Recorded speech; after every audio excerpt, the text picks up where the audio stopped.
বেগম রোকেয়া সাখাওয়াত হোসেন বাঙালিকে মূর্তিমান কাব্য বলেছেন। কিন্তু কেন?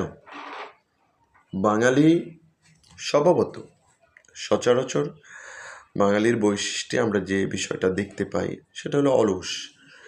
তারা সহজে কোনো কাজ করতে চায় না, আর যদিও তারা সে কাজগুলো করে খুব সহজ, যেগুলো কষ্ট কম হয়, তাদের মধ্যে কাজ করে কোনো বিপদ যদি তাদের গ্রাস করে, কোনো সমস্যায় যদি তারা পড়ে, বাঙালিরা ক্যারেক্টারের মধ্যে আমরা দেখি যে তারা দ্বিধাদ্বন্দ্বে থাকে, কাজটা করব না করব না। তার চেয়ে আরেকটা ভয় আমরা দেখি, পাছে লোকে কিছু বলে, কে কি ভাবলো, কে কি বলল, আমি এটা করলে লোকে কি বলবে। এই মেন্টালিটি থেকে বাঙালিরা কোনো কাজ করতে চায় না, কোনো উদ্যোগ নিতে চায় না।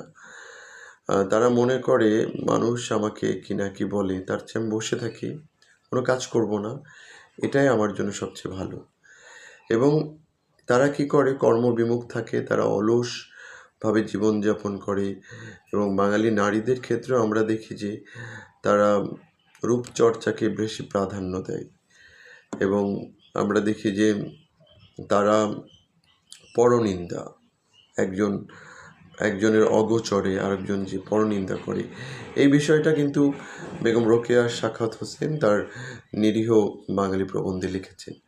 যে আমাদের এই যে অলস, জড়ো, আমরা কোনো কাজ না করে সময় কাটিয়ে, যেটাকে বলি আমরা টাইম পাস, এই টাইম পাসটা করছি, কোনো ধরনের উৎপাদনশীল কাজ করছি না, কোনো ধরনের সৃষ্টিশীল কাজে আমাদের নেই।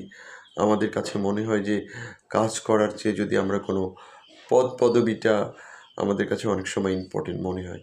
আপনি দেখবেন যে বিভিন্ন রাজনৈতিক দলগুলোর মধ্যেও আজকাল আমরা এটা দেখতে পাই যে কাজের চেয়ে, কর্মী হওয়ার চেয়ে তারা বিভিন্ন পদ, সভাপতি, সহসভাপতি, সাধারণ সম্পাদক, এই সমস্ত নিয়েই কিন্তু আমাদের রাজনৈতিক দলগুলো খেটে যায়। তারপরে আপনি দেখবেন যে কিছু কিছু রাজনৈতিক দলগুলোকে আপনি দেখবেন যে তাদের প্রশংসা করার জন্য, তাদের তোষামত করার জন্য তারা তাদের দলের বাহিরের কোনো ব্যক্তিকে তারা তাদের দলে নিচ্ছে, যাতে করে তারা তাদের প্রশংসায় পঞ্চমুখ থাকে। তো বাঙালির এই একটা বিষয় হলো যে আপনি যখন তেল দিতে পারবেন, আপনি যখন হাওয়া দিতে পারবেন, তখন সমাজে আপনার একটা গ্রহণযোগ্যতা বাড়বে। কিন্তু আপনি যদি এইগুলো যদি না করতে পারেন, তো যখন মানুষ তেল দিয়ে বা তোষামত করে, হাওয়া দিয়ে যখন মানুষের কাছ থেকে প্রশংসা পায়, তুস্তি পায়, তখন মানুষ তো স্বভাবতই কাজ করবে না। তো বেগম রোকেয়ার এই নিরীহ বাঙালি প্রবন্ধে যথার্থ তিনি বলেছেন বাঙালি মূর্তিমান কাব্য। মূর্তিমান কাব্য, যে কবিতা মূর্তির মতো থাকে, যেটা দিয়ে আসলে ওই ধরনের প্রোডাক্টিভ কিছু আসে না, জাস্ট আমরা যেটাকে বলে শোকেস, আমরা যেটা বলি না, শোকেসের মধ্যে যেভাবে আমরা রাখি, বাঙালি ঠিক সেই রকম। তার মধ্যে কোনো সৃষ্টিশীলতা আমরা দেখি না, তার মধ্যে আমরা তার প্রতিভা কাজে লাগানোর কোনো ধরনের প্রবণতা আমরা তার মধ্যে দেখি না। মানে প্রপারলি বাঙালি একটা জড় পদার্থর মতো জীবনযাপন করে। এজন্যই লেখক যথার্থই বলেছেন বাঙালি মূর্তিমান কাব্য। ধন্যবাদ সবাইকে। পরবর্তী ভিডিও দেখার আহ্বান রইল। ততক্ষণ পর্যন্ত সবাই ভালো থাকবেন।